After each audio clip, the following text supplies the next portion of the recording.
So I am afraid. Sabi ko, Lord, kaya po pag hindi ko naramdaman ng presence ng Diyos sa pagtuturo ko, kung may unang pinakamalungkot, ako po yun. At unang tinatanong ko, Lord, may nagawa ba ako na na-offend kita? May nasabi ba ako that displease you? Lord, ituro mo sa akin. Iko-correct ka, Lord. How special para sa inyong presensya ng Diyos?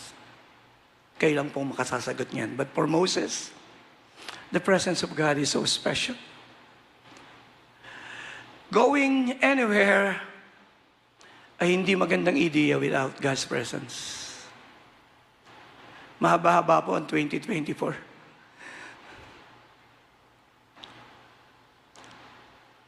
May mga tao ngayon, dati nakasama natin, hindi na natin kasama ngayon. Pero okay rin, okay lang. Pero yung hindi kasamahan ng Diyos, ibang usapan.